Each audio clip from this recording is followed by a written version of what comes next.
इयत्ता 10वीच्या इंग्रजी विषयाच्या अभ्यासक्रमाची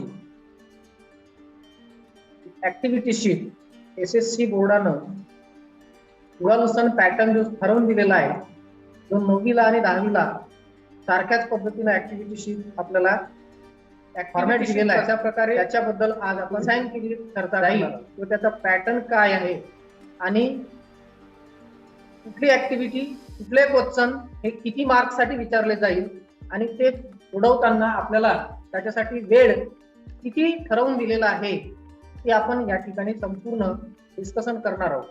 तर या ठिकाणी framework or format of the activity sheet या ठिकाणी दिलेला आहे. तर आपली जी ऍक्टिव्हिटी शीट इंग्रजीची आहे ती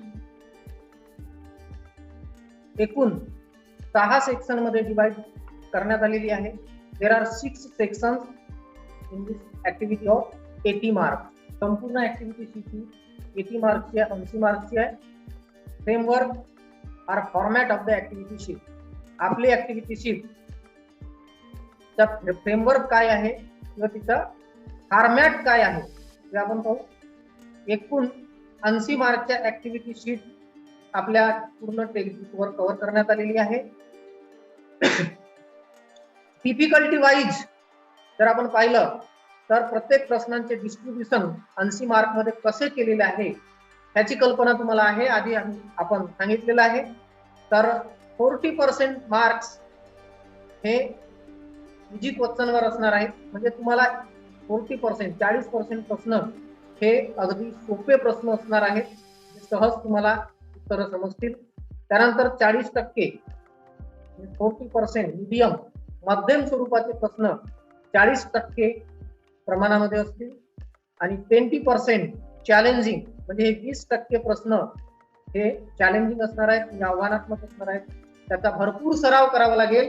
तो format question wise, skill wise आणि मार्क वाईज आणि टाइम वाईज आपल्याला डिस्कस करायची आहे. तर कुठल्या प्रश्नासाठी कुठल्या ऍक्टिव्हिटीसाठी किती मार्क दिलेले आहेत आणि तो किती वेळामध्ये आपल्याला प्रश्न सोडवायचा आहे ते सुद्धा या ठिकाणी ठरवून दिलेलं आहे. आता जर तुम्ही या ठिकाणी ठरवून दिलेल्या वेळेचे पालन करत असाल तर निश्चितच तुमची ऍक्टिव्हिटी शीट ही 3 तासामध्ये सोडवून होणार आहे.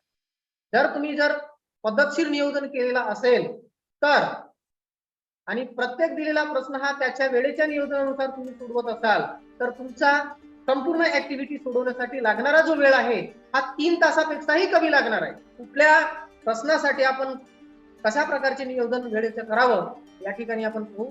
तर लँग्वेज स्टडी हा जो प्रश्न सेक्शन 1 मध्ये तुम्हाला विचारला जाणार आहे त्याच्यासाठी 12 मिनिटं आणि 3 मिनिटं अशी एकूण 15 मिनिटाची वेळ या ठिकाणी दिलेली आहे. तर या सेक्शन 1 मध्ये लँग्वेज स्टडी मध्ये प्रश्न तुम्हाला म्हणजे काय असणार आहे तर क्वेश्चन 1 ए मध्ये तुम्हाला लँग्वेज स्टडी आणि बी मध्ये सुद्धा लँग्वेज स्टडी. तर ए मध्ये तुम्हाला 8 मार्काच्या ऍक्टिव्हिटी दिल्या जातील. 6 ऍक्टिव्हिटी असतील, त्याच्यापैकी 4 ऍक्टिव्हिटी सोडवायच्या असतील. प्रत्येक ऍक्टिव्हिटी 2 मार्काची असेल, एकूण 8 मार्क झाले.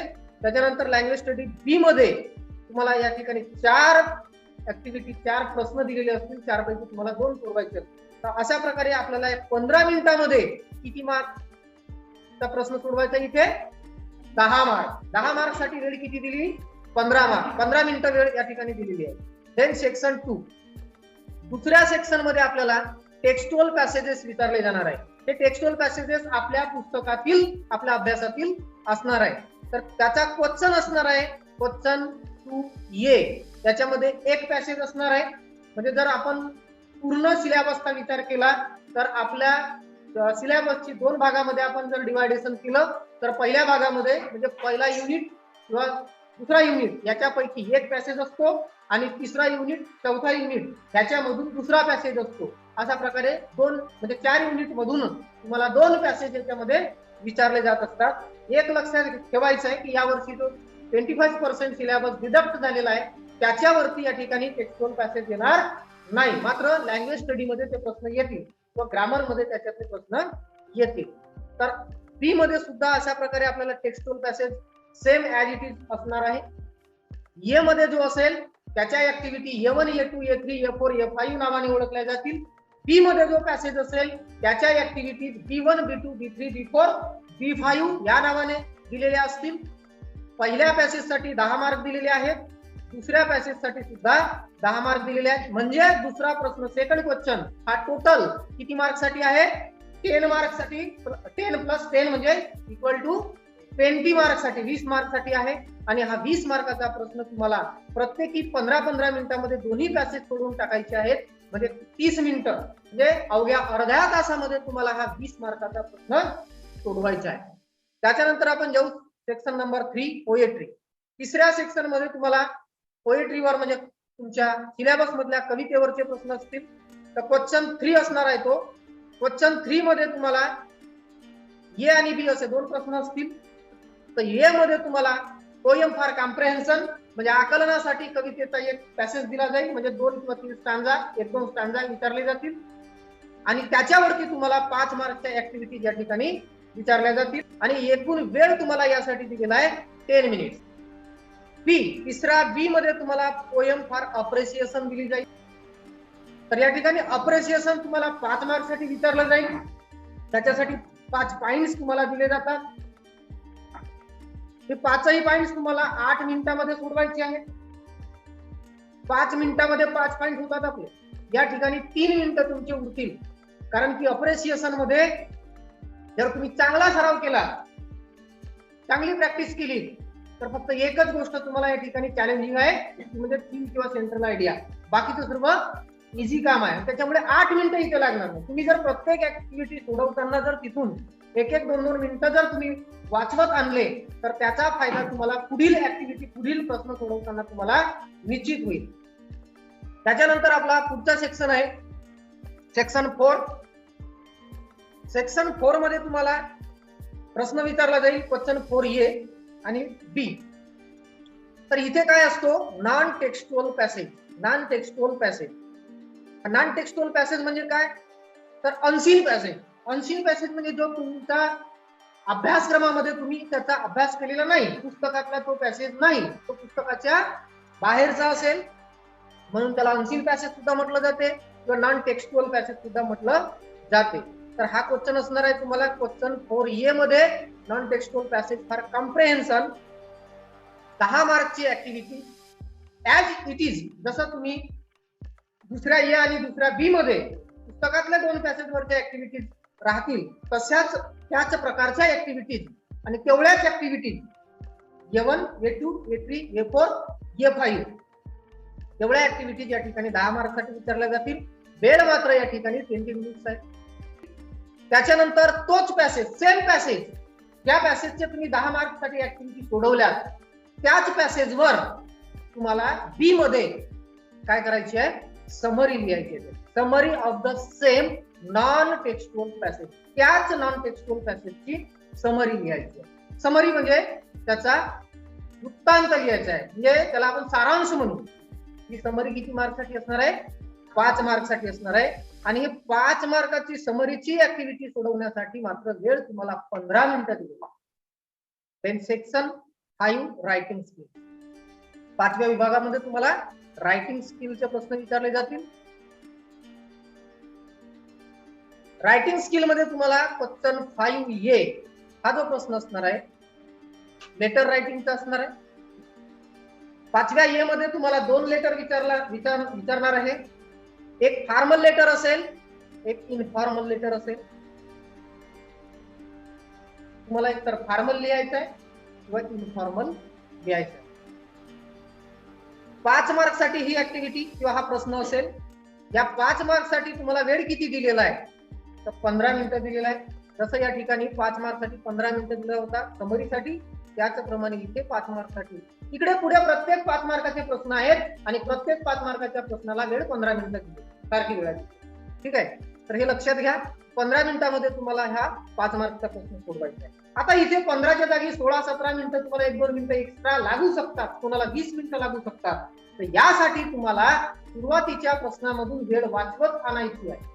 तिकडे रायटिंग मध्ये तुम्हाला स्पीड कव्हर करायचं आहे, खूप जास्त विचार करत बसायचा नाही आहे आणि इकडून वेळ वाचवत आणायची आहे. आणि ती वाचलेली वेळ तुम्हाला इकडल्या प्रश्नामध्ये रायटिंग स्किलच्या किंवा स्किल डेव्हलपमेंटच्या प्रश्नामध्ये ती वेळ तुम्हाला वापरायची आहे.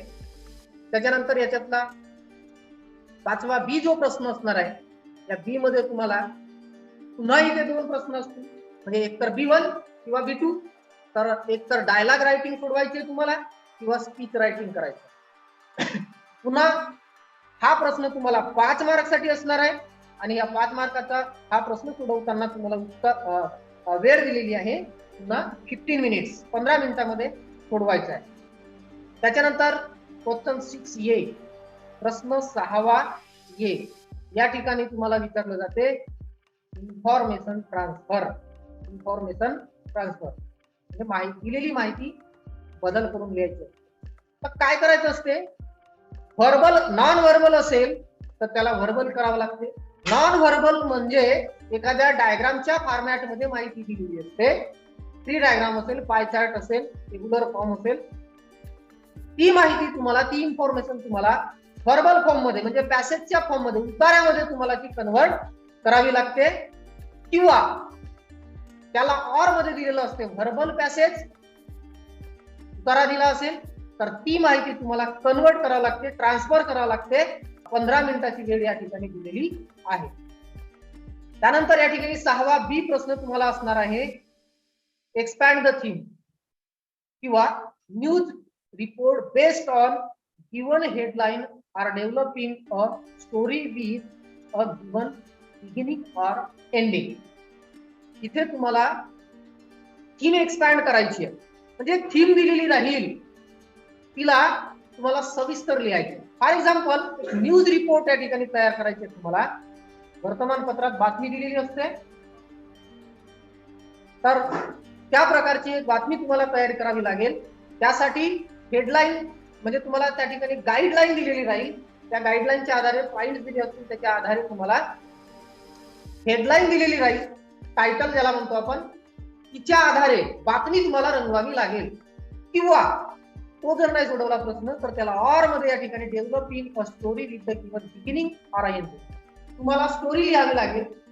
या ठिकाणी एकतर त्या स्टोरीची स्टार्टिंग करून दिलेली असेल, बिगिनिंग दिलेली असेल तर बाकीची स्टोरी तुम्हाला लिहावी लागेल.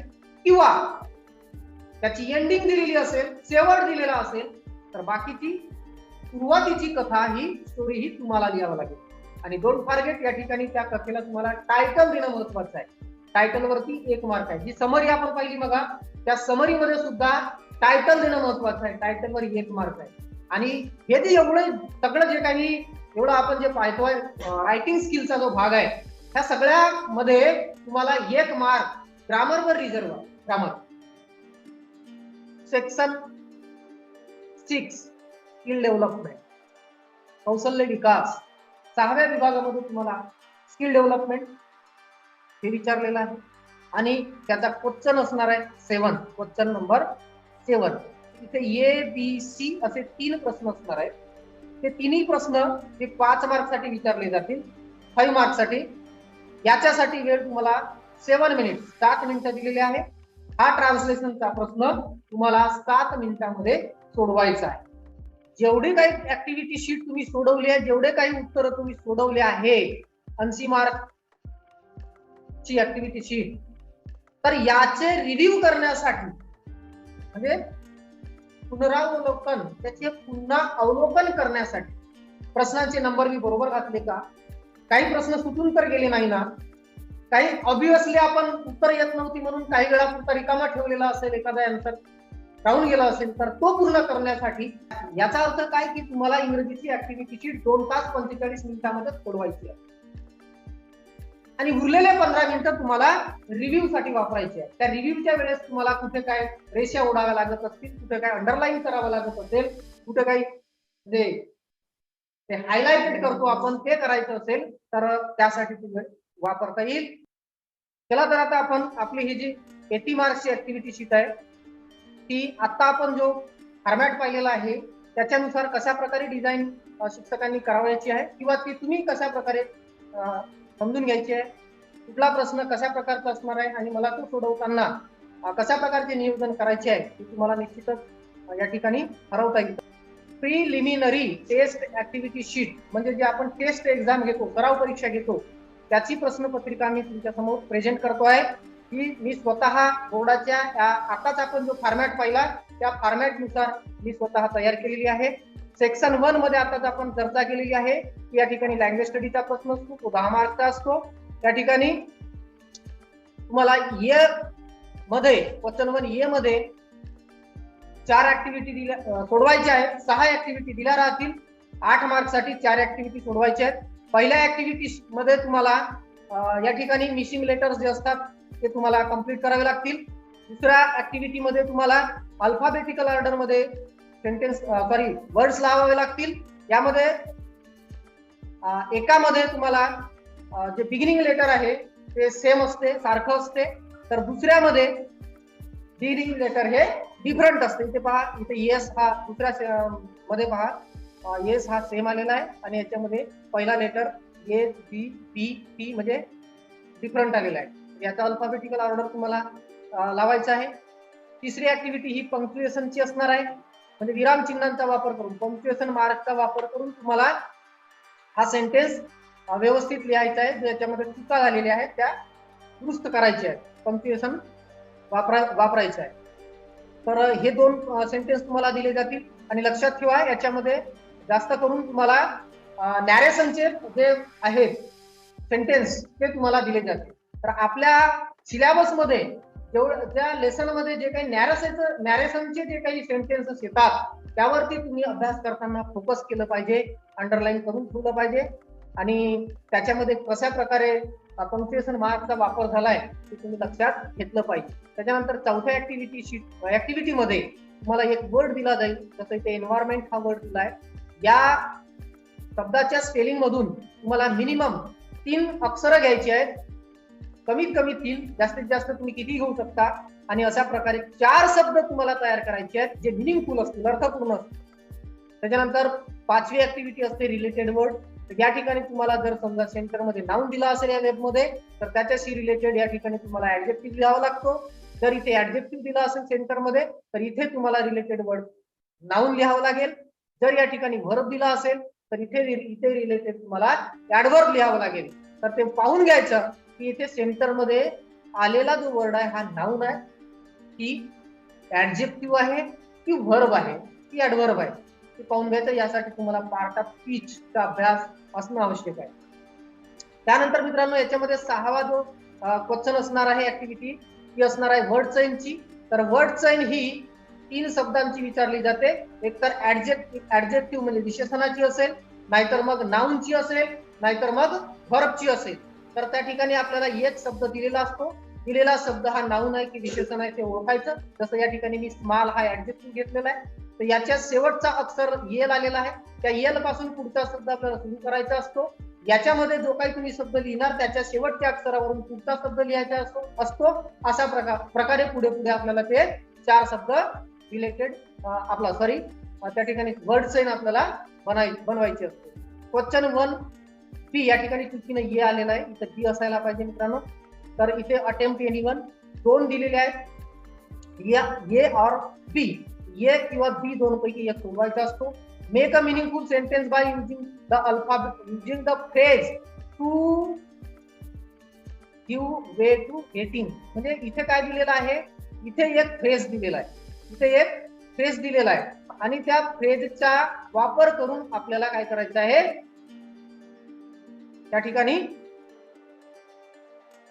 सेंटेन्स बनवायचा आहे. म्हणजे दिलेला फ्रेज सेंटेन्स मध्ये आलेला पाहिजे. किंवा बी मध्ये क्लॉजचं वाक्य तुम्हाला पूर्ण करायचं आहे. या ठिकाणी क्लॉज म्हणजे दिलेला वाक्य हा अर्धवट आहे, तिथे तुम्हाला क्लॉज पूर्ण करायचा आहे. त्याच्यानंतर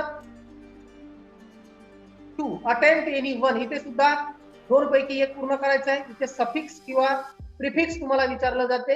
दिलेल्या शब्दाला सफिक्स लावा किंवा प्रिफिक्स लावा, किंवा याला ऑर मध्ये आहे.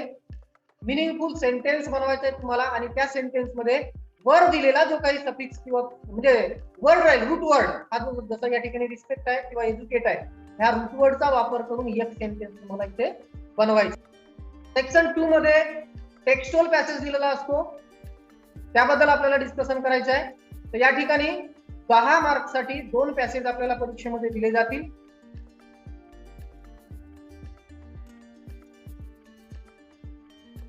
ये प्रश्न असेल, ये पॅसेज असेल, पहिला पॅसेज तर A1, A2, A3, A4 आणि A5 अशा ऍक्टिव्हिटीज राहतील. त्या ठिकाणी मी सगळं हायलाइटेड करून ठेवलेलं आहे. A1 मध्ये state whether you are agree or disagree, true false, fill in the blanks, multiple choice option, अशा प्रकारचे A1 म्हणजे हे फॅक्च्युअल क्वेश्चन्स या ठिकाणी असतात. त्याच्यानंतर A2 मध्ये कॉम्प्लेक्स फॅक्च्युअल असतात, ही थोडं मीडियम टाईप ऍक्टिव्हिटी असते. त्याच्यानंतर A3 मध्ये ही व्होकॅब्युलरी बेस म्हणजे शब्दार्थावर आधारित ही ऍक्टिव्हिटी असते. त्याच्यानंतर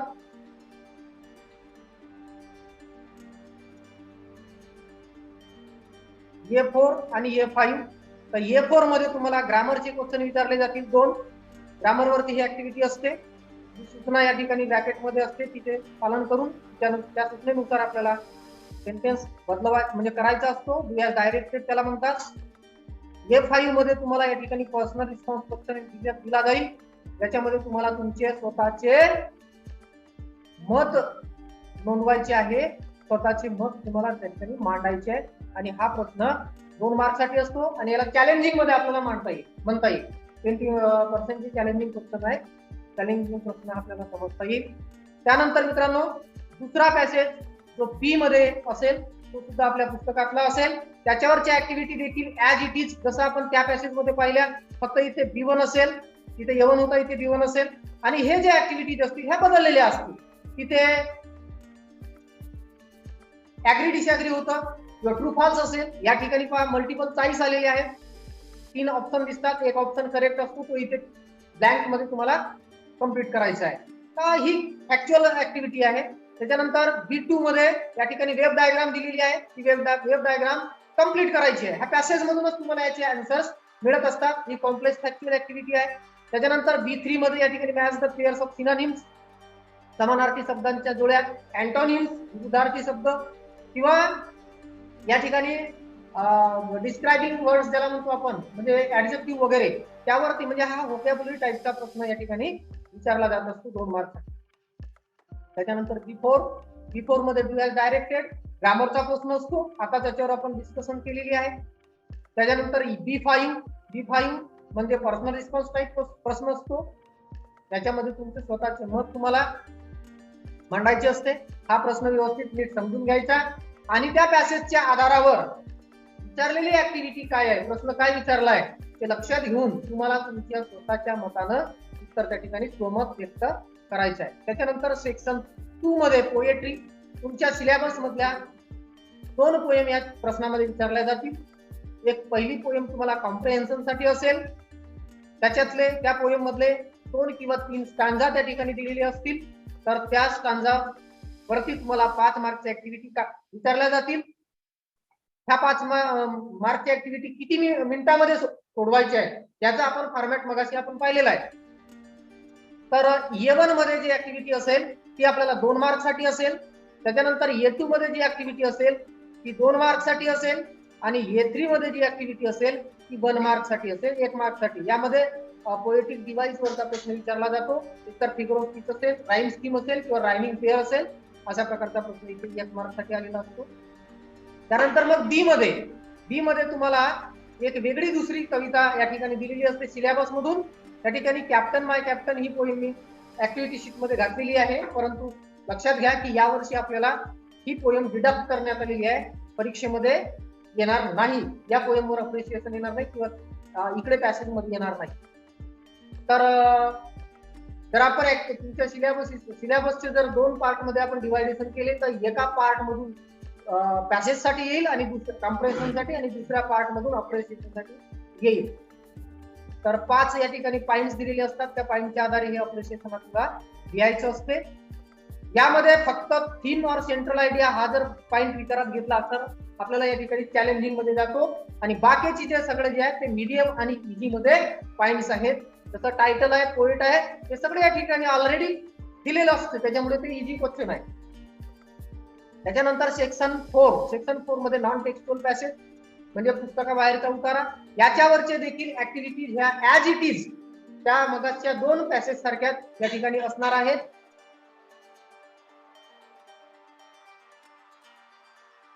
इथे सुद्धा पर्सनल रिस्पॉन्सचा प्रश्न आलेला असतो, हा सुद्धा तुम्हाला तुमच्या स्वमताने हा सोडवायचा असतो. त्याच्यानंतर क्वेश्चन 4B मध्ये तुम्हाला काय करायचं असते की वर दिलेला जो पॅसेज असतो हा, याच पॅसेजची तुम्हाला काय करायची असते, याच्यामध्ये समरी लिहायची असते. समरी म्हणजे त्याचा 1/3 सारांश लिहायचा असतो 5 मार्कसाठी, आणि त्याला एक टायटल सुद्धा द्यायची असते. टायटलवर 1 मार्क रिझर्व आहे. त्याच्यानंतर सेक्शन 5 रायटिंग स्किल हे 20 मार्काचे एकूण हा सेक्शन आहे. प्रत्येकी 5 मार्काचे प्रश्न या ठिकाणी आलेले आहेत. 5वा ए जो प्रश्न आहे तो 5 मार्कसाठी आहे. A1 और A2 दोन पैकी एक तुम्हाला सोडवायचं आहे. A1 सोडवा किंवा A2 सोडवा. अशा प्रकारची एक तुम्हाला ऍडव्हर्टाईज या ठिकाणी जाहिरात दिली जाईल. त्याच्यावरती इन्फॉर्मल लेटर किंवा फॉर्मल लेटर दोन विचारले जातील, तुम्हाला एकच लिहायचं आहे. जर तुम्हाला तुमच्या रिलेटिव्हला पत्र लिहायचं असेल तर त्याला इन्फॉर्मल लेटर म्हणतात, तो सोडवा. किंवा जर तुम्हाला एखादा ऑफिशियल लेटर म्हणजे इथं दिलेला जो काही ऍड्रेस असेल, जसं पाहिजे कॉन्टॅक्ट डिव्हिजनल फॉरेस्ट ऑफिसर म्हणतो, तर त्याला लिहायचं असेल तर तो इन्फॉर्मल टाईप तो फॉर्मल टाईपचा लेटर होईल, तर तुम्ही फॉर्मल सोडवा किंवा इन्फॉर्मल सोडवा. तुम्ही दोन पैकी एकाची जबरदस्त तयारी करायची आहे. दोघांची तयारी करून वेळ वाया घालवण्यात अर्थ नाही. एकाची तयारी करायची आणि एकच सोडवायचा. त्याच्यानंतर तुम्हाला वेळ याच्यासाठी किती दिलेला आहे ते तुम्हाला टाइम अलॉटमेंट मध्ये दिलेला आहे, ते ठरवून घ्यायचं आपण की मला इतक्या वेळात हे सोडवायचं. 5B मध्ये तुम्हाला या ठिकाणी पुन्हा दोन ऍक्टिव्हिटी दिल्या जातील, B1 और B2. एकतर B1 सोडवा किंवा B2 सोडवा. B1 मध्ये तुम्हाला A, B आणि C असे 3 उपप्रश्न असतील. ए मध्ये तुम्हाला जे डायलॉग दिल्या जातील 4, त्या जम्बल्ड असतील, त्याला सिक्वेन्स मध्ये लावावं लागेल. बी मध्ये तुम्हाला 2 डायलॉग दिल्या असतील, उरलेल्या दुसऱ्या व्यक्तीच्या 2 डायलॉग तुम्हाला स्वतः लिहाव्या लागतील. जसं पाहिजे ते प्रश्न विचारतो, बी त्याचे आन्सर देईल. 1 मार्कचा प्रश्न आहे आणि सोपा आहे. चांगला सराव केला WH क्वेश्चनचा तर तुम्हाला हा 5 मार्काचा प्रश्न सोडवणं अवघड जाणार नाही. शी मध्ये या ठिकाणी तुम्हाला मिनिमम 3 मिनिंगफुल एक्सचेंजेस या ठिकाणी तुम्हाला लिहायचे आहेत. इम्पॉर्टन्स ऑफ रेग्युलर स्टडी, अभ्यास नियमित अभ्यासाचे महत्व असा तुम्हाला या ठिकाणी घटक दिलाय किंवा टॉपिक दिलाय. या टॉपिक वरती तुम्हाला त्या ठिकाणी 3 डायलॉग तयार करायचे आहेत. 3 डायलॉग म्हणजे बोलणारा विचारणारा 3 प्रश्न विचारेल तर उत्तर देणारा 3 उत्तर देईल, म्हणजे एकूण 3 त्या ठिकाणी काय होतील, डायलॉग होतील. 3 दोघ्या जणांचे 3 6 वाक्य त्या ठिकाणी तयार होतील. तर अशा प्रकारे तुम्हाला तिथे डायलॉग रायटिंग लिहायची आहे. त्याच्यानंतर 5वा B2. आता जर तुम्ही समजा डायलॉगचा प्रश्न नाही सोडवत असाल तर B2 सोडवू शकता. B2 मध्ये तुम्हाला काय करायचं आहे, तर इथे ड्राफ्टिंग स्पीच म्हणजे तुम्हाला भाषण तयार करायचं आहे, स्पीच तयार करायचं आहे. इथे सुद्धा एक विषय दिलेला असतो, जसं पहा adverse effect of mobile phone on teenagers म्हणजे किशोरवयीन मुलांवरती, बालकांवरती मोबाईलचा जो ऍडव्हर्स इफेक्ट होतो म्हणजे वाईट परिणाम होतो, त्यावरती तुम्हाला या विषयावरती तुम्हाला भाषण तयार करायचं, स्पीच तयार करायचं आहे. तर पॉइंट्स दिलेला आहे, loss of speech, sleep, stress, over dependency किंवा लॉस ऑफ. तर हे जे काही पॉइंट्स आहेत या पॉइंटच्या आधारे तुम्हाला स्पीच डेव्हलप करायचं, भाषण तयार करायचं आहे. 5 मिनिटाचा 5 मार्कची ऍक्टिव्हिटी आहे आणि याच्यासाठी दिलेला वेळ हा आपल्याला किती मिनिटाचा होता आठवते? 15 मिनिटाचा होता. त्याच्यानंतर क्वेश्चन 6A इन्फॉर्मेशन ट्रान्सफर, माहिती जी दिलेली आहे तिथं ट्रान्सफॉर्मेशन तुम्हाला करायचं आहे. तर इथे सुद्धा A1 किंवा A2 सोडवायचं आहे. A1 मध्ये तुम्हाला नॉन व्हर्बल दिला असेल तर त्याचा व्हर्बल करायचं आहे. जसं पहा या ठिकाणी problems faced by India today, आज आपला भारत देश कोणत्या समस्या फेस करत आहे किंवा कोणत्या समस्या भेडसावत आहेत त्या इथं वेब डायग्राम मध्ये दिलेले आहे आणि त्याला तुम्हाला पॅसेज फॉर्म मध्ये म्हणजे हा जो तुम्हाला काही पॅसेज दिसतोय अशा प्रकारे पॅसेज फॉर्म मध्ये तुम्हाला लिहायचा आहे. तर तुम्ही हे करू शकता. आणि पुन्हा याला तुम्हाला टायटल द्यायची आहे. इथं ऑलरेडी टायटल दिलेली आहे problem faced by India today, किंवा सेंटर मध्ये हे दिलेले सुद्धा आहे. हे तुम्हाला टायटल म्हणून त्या ठिकाणी लिहावं लागेल. इथंच आहे तरी लिहावं लागेल. 1 मार्क रिझर्व फॉर टायटल. त्यानंतर जर तुम्हाला तो प्रश्न नाही जमत असेल तर तुम्ही दिलेला जो पॅसेज असेल या ठिकाणी उतारा असेल त्या उतार्याला तुम्हाला अशा प्रकारे टेबल फॉर्म मध्ये किंवा पायचार्ट मध्ये किंवा वेब मध्ये किंवा जे काही विचारली असेल डायग्राम त्या डायग्राम फॉर्म मध्ये तुम्हाला ती माहिती ट्रान्सफॉर्म करावं लागेल. जसं या ठिकाणी विचारलेलं आहे वेब डायग्राम. ही जी माहिती या ठिकाणी तुम्ही पाहताय ही माहिती तुम्हाला वेबच्या जशी वेब मध्ये कशी असते ही या पद्धतीनं या वेबच्या टाईप मध्ये तुम्हाला ती लिहावी लागेल. त्यानंतर आहे question 6B expand the theme. इथे सुद्धा B1 और B2 हा बी प्रश्न असल्यामुळे B1 B2 दिलेला आहे. तर 5 मार्कची ऍक्टिव्हिटी आहे. 15 मार्क या ठिकाणी वेळ असणार आहे. इथे न्यूज रिपोर्ट तयार करायची आहे. हेडलाईन दिलेली आहे 4 किल्ड इन बिटर कोल्ड. कडाक्याच्या थंडीने 4 मेले. तो 4 मारले गेले. 4 मारले गेले म्हणजे 4 लोक मारले गेले असतील. तर अशा प्रकारची हेडिंग असते. हे हेडिंग डेडलाईन इंट्रो आणि शॉर्ट पॅरा असे पॉइंट्स असतात. या पॉइंटच्या आधारे तुम्हाला या ठिकाणी एक बातमी लिहायची असते. ही बातमी जर तुम्हाला नाही लिहिता येत असेल किंवा नाही लिहायची असेल तर तुम्हाला B2 मध्ये त्याला ऑर आहे. B2 मध्ये तुम्हाला स्टोरी रायटिंग दिलेली आहे. त्याला सुद्धा तुम्हाला टायटल लिहायची असते. तर एंडिंग मी इथं दिलेली आहे. कधी इथं स्टार्टिंग राहू आहे. लास्ट आपला सेक्शन आहे 5वा स्किल डेव्हलपमेंट 5 मार्क साठी असते. ट्रान्सलेशन याच्यामध्ये विचारलं जाते. क्वेश्चन नंबर 7 ए मध्ये translate the following words in your medium of instruction. तुमच्या मीडियम ऑफ इन्स्ट्रक्शन मध्ये म्हणजे मराठी आपण मराठीचा विचार करू. मराठीमध्ये तुम्हाला 6 शब्द दिलेले आहेत इंग्रजीमध्ये. तर यापैकी 4 शब्दांचे मराठीत अर्थ तुम्हाला लिहायचे आहे. मराठी भाषा 6चे 6 लिहून टाकायचे. त्याच्यानंतर बी मध्ये translate the following sentences into your medium of instruction. 2 वाक्ये तुम्हाला मराठीमध्ये ट्रान्सलेट करायची आहेत. 3 दिलेले आहेत. 3 पैकी कोणतेही 2 लिहायचे ट्रान्सलेट करायचे मराठीमध्ये. आपण 3ही लिहायचे. त्याच्यानंतर translate the following idioms or proverbs. Proverb किंवा इडम म्हणजे म्हणी किंवा सुविचार दिलेले असतील 2 दिले असतील त्यातला एक तुम्हाला मराठीमध्ये ट्रान्सलेट लिहायचे. तर विद्यार्थी मित्रांनो अशा प्रकारे आपण 80 मार्कची ऍक्टिव्हिटी शीट फॉर्मॅट काय असेल त्याचं डिस्कशन आणि वेळ आणि आपण ते कसं आपण सोडवलं पाहिजे याबद्दलचं डिस्कशन आपण केलेलं आहे. मी स्वतः ही ऍक्टिव्हिटी शीट तयार केलेली आहे. माझ्या शाळेचं नाव या ठिकाणी दिलेलं आहे. माझा कॉन्टॅक्ट नंबर या ठिकाणी दिलेला आहे. हा माझा कॉन्टॅक्ट नंबर व्हॉट्सअपला आहे. तुम्हाला जर ही ऍक्टिव्हिटी शीट हवी असेल तर PDF फॉर्म मध्ये माझ्याकडे उपलब्ध आहे. तुम्ही मला व्हॉट्सअपला मेसेज करा किंवा कॉल करा. Okay, thank you very much. Best of luck.